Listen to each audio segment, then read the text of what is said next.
بسم اللہ الرحمن الرحیم۔ میں خیبر پختونخوا میں سوات، بنیر، مانسہرہ، بجاوڑ اور گلگت بلتستان اور آزاد کشمیر میں سیلابی ریلوں میں جن لوگوں کی اموات ہوئی ہیں، جو ہمارے بہن بھائی اور بچے اس سیلابوں میں بہہ گئے ہیں، میں ان سب کے خاندانوں سے دلی تعزیت کرتی ہوں۔ اللہ تعالیٰ آپ سب کو صبر عطا فرمائے، اللہ تعالیٰ مرنے والوں کی مغفرت فرمائے اور ان کو شہداء کا درجہ دے۔ اور میری دعا ہے کہ اللہ تعالیٰ ہمیں مزید جانی اور مالی نقصانات سے بچائے، اللہ تعالیٰ ہمارے حال پر رحم فرمائے۔ میں آرمی ہیلی کاپٹر جس میں ایک کرنل اور کیپٹن تھے جو کہ سیلاب زدگان کی ریسکیو اینڈ ریلیف آپریشن میں حصہ لے رہے تھے، ان کی شہادت پر بھی میں ان کے خاندانوں سے تعزیت کا اظہار کرتی ہوں اور اللہ تعالیٰ سے دعا کرتی ہوں کہ اللہ تعالیٰ آپ کو صبر عطا فرمائے۔ پاکستان آرمی نے اپنی ایک دن کی تنخواہ سیلاب زدگان کے نام کر دی ہے، جو کہ قابل تحسین اقدام ہے، جس کو ہم سب اپریشیٹ کرتے ہیں۔ ایک قربانی ہے جو پاکستان آرمی نے سیلاب زدگان کے لیے کی، لیکن اصل میں یہ قربانی ہمارے سیاسی جماعتوں کی طرف سے ہونی چاہیے تھی۔ وہ سیاسی جماعتیں جو عوامی خدمت کے دعوے دار ہیں، جو تقریریں کرتے ہوئے نہیں تھکتے، جو بھڑکے مارتے ہوئے نہیں تھکتے،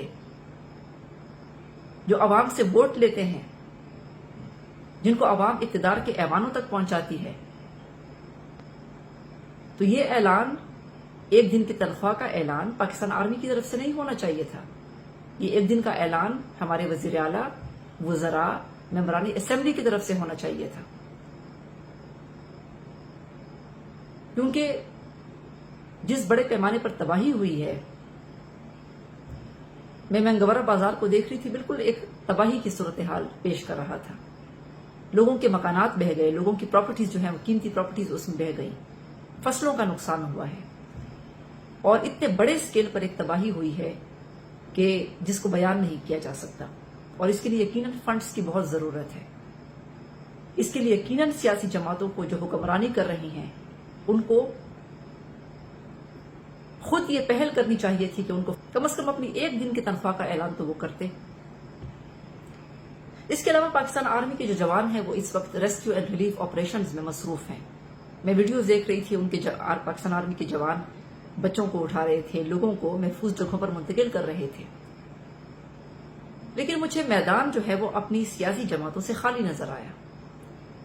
کسی سیاسی جماعت کے جو کارکن ہیں، وہ ہمیں گراؤنڈ پر نظر نہیں آئے، یا وہ لوگ جو اگر سیاسی جماعت نہیں بھی ہیں اور پختونوں کی علم برداری کا بہت دعوے کرتے ہیں، ایک مخصوص قسم کی ٹوپیاں پہنتے ہیں، تو وہ جو لوگ ہیں وہ ہمیں گراؤنڈ پر کہیں پر بھی سیلاب زدگان کی مدد کرتے ہوئے نظر نہیں آئے۔ ان کی وہ ٹوپیاں مجھے کہیں نظر نہیں آئیں۔ تو پختونوں کے حقوق کی بات، پختونوں کے تحفظ کی بات، لیکن پختونوں کے ساتھ آپ ایسے موقع پر کھڑے ہوئے ہمیں کبھی بھی نظر نہیں آئے۔ تو سوال تو آپ سب پر ہوتا ہے، سوال تو آپ سب پر ہوگا کہ ایسے موقع پر پھر آپ لوگ کہاں چلے جاتے ہیں، آپ لوگ کہاں غائب ہو جاتے ہیں۔ میں اپنی جماعت صفا کے جو کارکنان ہیں، وہ سوات میں موجود ہیں، وہ گلگت بلتستان میں موجود ہیں، وہ بجاوڑ میں موجود ہیں، وہ مانسہرہ میں موجود ہیں، بنیر میں موجود ہیں۔ میں آپ سب سے کہتی ہوں کہ آپ ریسکیو اینڈ ریلیف آپریشن میں آپ حصہ لیں۔ یہ ہم سب کی ذمہ داری ہے، یہ صرف پاکستان آرمی کی ذمہ داری نہیں ہے، ہم سب کی ذمہ داری ہے کہ ہم اپنے اس موقع پر اپنے پختون بہنوں اور بھائیوں کے کام آئیں۔ میں اپنے پختون بھائیوں سے بھی کہتی ہوں کہ آپ اس وقت ہم سب کو اپنے پختون بہنوں اور بھائیوں کے ساتھ کھڑے ہونے کی ضرورت ہے، ہمیں ان کی جانیں بچانے کی ضرورت ہے، کیونکہ قرآن پاک میں اللہ تعالیٰ نے جان بچانے کا ثواب، سب سے بڑا اجر بیان فرمایا ہے۔ بعض سیاسی جماعتیں اس آفت کے موقع پر بھی، جب لوگ سیلاب میں پھنسے ہوئے ہیں، جب لوگوں کی اموات ہو رہی ہیں، ایسے موقع پر بھی وہ جلسے جلوسوں کی تیاری میں مصروف ہیں، لیکن مردان کے لوگوں نے ایسے لوگوں کو مسترد کر دیا ہے۔ مردان کی ٹی ایم اے اور مردان کے لوگ اس وقت اپنے سیلاب زدگان بھائیوں کی مدد میں بھرپور طریقے سے مصروف ہیں. تو میں اپریشیٹ کرتی ہوں، ہم سب پختون اپنے مردان کے بھائیوں کو، مردان کی ٹی ایم اے کو ہم اپریشیٹ کرتے ہیں کہ وہ اس آفت کی گھڑی میں، اس مصیبت کی گھڑی میں اپنے پختون بھائیوں بہنوں کے ساتھ کھڑے ہیں اور ان کی مدد کر رہے ہیں.